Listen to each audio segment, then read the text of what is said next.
Habari ma Afrika, mimi ni King, ninafuraha kukutana na wewe. Asante kwa kutazama King Says So. Ladies and gentlemen, Julius, Malema and some of the economic freedom fighters leaders went to Eastern Cape to go and visit the King Buyelekaya Dalingebo, and ask him for blessings because they will be hosting their 12th anniversary there in the Eastern Cape. Their anniversary, the EFF is 12 years old, ladies and gentlemen.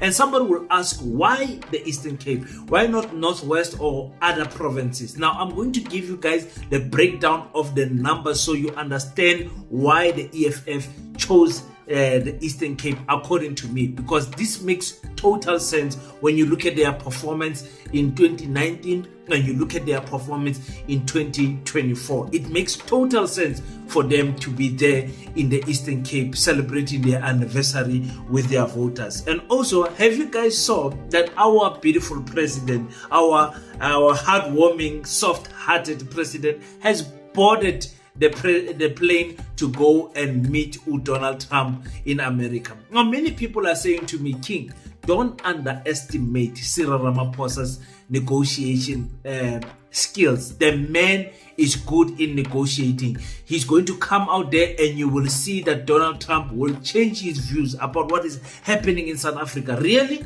Is that what is going to happen? I wonder. Now, another interesting story that I want to close with is that Floyd Shivambu visited the church of Stephen Zondo from the, what's the name of the church? Rivers of Living Water. And nobody said anything. Why is nobody saying anything when Zondo is in court right now facing multiple rape charges? And also one of the charges is him, raping a minor. Nobody is saying anything. Everybody is happy. Hey, South Africa, our double standards is crazy. I'm also happy that Omotoso has left our country because I do believe he is guilty in his charges, but the courts could not prove it. But hey, my friend, the issue of Zondo and Floyd Shivambu, nobody's saying anything.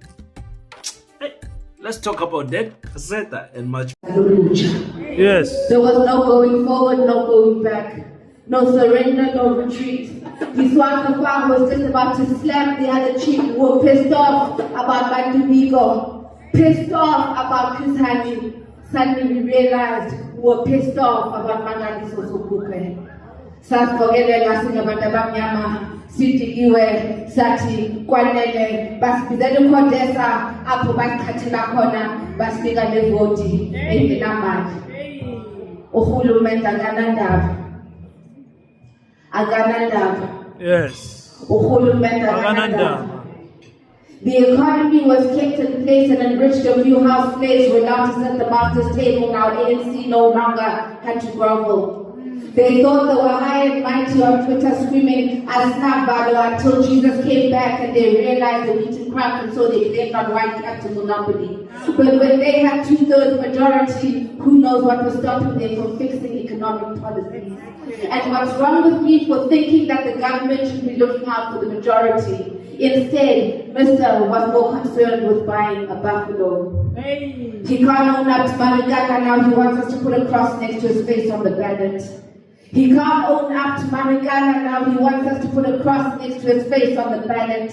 It's a cacophony of ballots all wrapped up in a green blanket with no apology. Marigana is still pleading, leaking like the state entities that public servants are sucking dry. My leaders are more concerned with labels than basics, sitting expensive houses paying white wishes while they pretend that other blacks are not deserving of schooling, service delivery, and sanitation. In the past, the enemy was a different shade to me, but now my reality is the enemy looks exactly like me. Please make some noise for traditional Torah. Peace in Pan-Africanism to all my African brothers and sisters from all around the world. Welcome back to King So. I'm your host, Kagiso Hlongwane, host is in Jiva Sono, and we're back at it again with another one. And this time around, I'm just covering some few topics on this Monday morning for you guys. Thank you so much for everyone who has supported the Pan-African School of Economics, Technology and Agriculture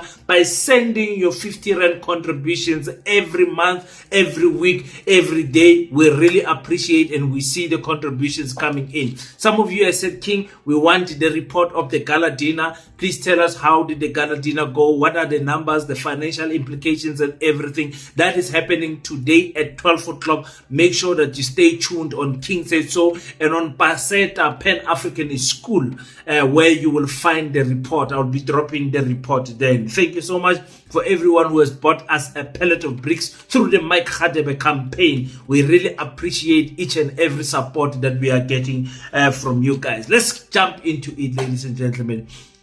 The Eastern Cape will be hosting the 12th annual celebration of the economic freedom fighters. Why the Eastern Cape? Why is it that they felt that they want to go to that province? Some of you might not know, but your boy has got obviously inside information and we have checked the numbers so that we can give you guys a little bit more light as to why is it that the Julius Malema and his crew chose the Eastern Cape. It's very important. Numbers are everything in politics, whether you like it or not. It is a strategic move. It's not just a move that they chose Eastern Cape. I'm telling you, it's a strategic move that they chose that province because there's a lot of growth for the EFF, specifically in that province. But let's listen to why they went there from the CIC's mouth himself.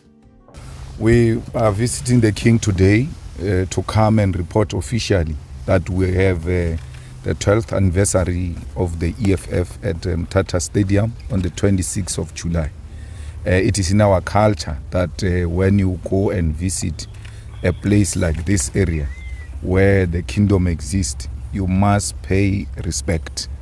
And that's what we're here to do. We have a healthy, good relationship with the family, with the king, and it is only fair that he hear from us directly that we are going to be here.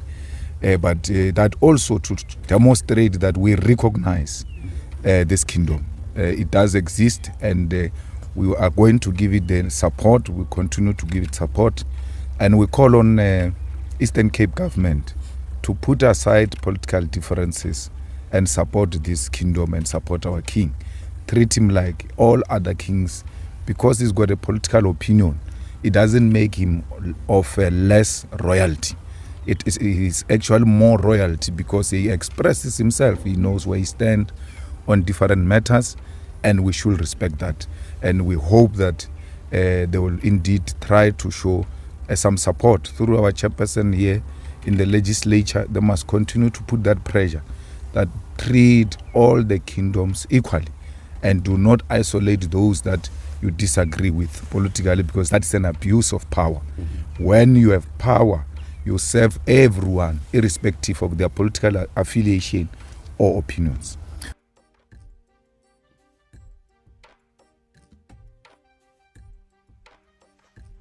Now let me tell you something, people of Eastern Cape. You are going to enjoy this anniversary celebration of the economic freedom fighters. They are spot on every time when it comes to organizing event. Spot on. I remember when they did the 11th anniversary here in the Northern Cape, I was one of the people, the media personnel that was covering it. I was here. That's where I met Floyd, Sikelonzi, and Naledi, and Naledi Chirwa, and who else? Umpile Mautwe, and all the EFF leaders. Unfortunately for me, Dr. Mbuyiseni Ndlozi was not there. But I met everyone. I could not speak face to face with 4 eyes with the CIC, but I was there, and I must say that the team of the EFF treated me very well in covering that event. I was there in the middle, moving around as if I'm a VIP, and it's one moment in my life that I'm going to cherish forever, covering that 11th anniversary. I'm sure some of you have been following Kings and so for some time. You were watching me as I was covering that. Now the question then remains: why the Eastern Cape? Why the Eastern Cape? Is there a sign that's telling the EFF that they are performing well in that province? They are not winning the why the Eastern Cape? Now let me take you to the numbers of 2024 and show you guys what is happening there. Now in 2024, the ANC got 1 million votes. It was a drop from 2019, but I will give you guys the comparison so that you guys can see. The DA got something like 267,000 votes there, which is a lot, but also it was a drop from 2019. The EFF got 182,000 votes in the Eastern Cape. In the past elections, the 2024 national elections, the EFF got 182,000 votes. So this tells you that the EFF is not that far behind from the Democratic Alliance, and the DA is dropping so gradually every year in the Eastern Cape. And for those who maybe are interested, we are not talking about the MK and the EF and the ATM, but the MK got about 25,000 votes there, and the ATM got something like 27,000 votes in the Eastern Cape. So just for interest's sake, if you are interested, but the top three in the Eastern Cape is the ANC with 1 million votes, the DA with 267 votes, and the Economic Freedom Fighters with 182,000 votes. Now I would like to rewind and just pause this one a little bit, put it to the side. Remember those numbers. Let me take you back to 2019. Now 2019 is a very interesting game because the ANC was number one there. It dropped. You can see it had more than 1.1 million that they got in 2024. The DA had 300,000. They also dropped. The DA has dropped. The ANC has dropped in that province. I know we are always asking the Eastern Cape people, why? What is wrong with you Eastern Cape people? But the fact of the matter is that even the support for the ANC is dwindling there in the Eastern Cape ever so slightly, slowly. So the Economic Freedom Fighters in 2019 had only 154,000 votes. I'm saying only because they improved. They had 154,000 votes and now they've got 182. It's an improvement in the Eastern Cape. So it makes all the sense to go to Eastern Cape and host this 12th anniversary of the Economic Freedom Fighters. It makes total sense for me for them to do that. The Eastern Cape is improving in terms of voting for the Economic Freedom Fighters. So they are not too far. We'll never know what is going to happen with the DA.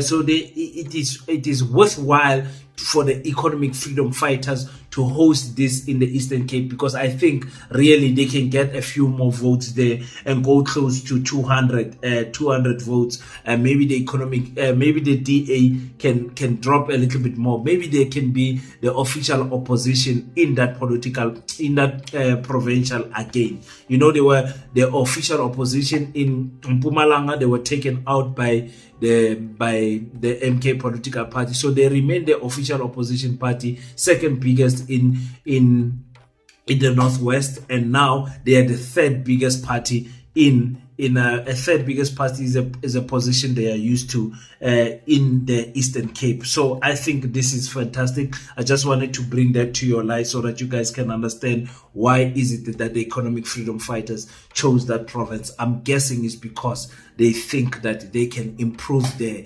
it's another game, because the ATM and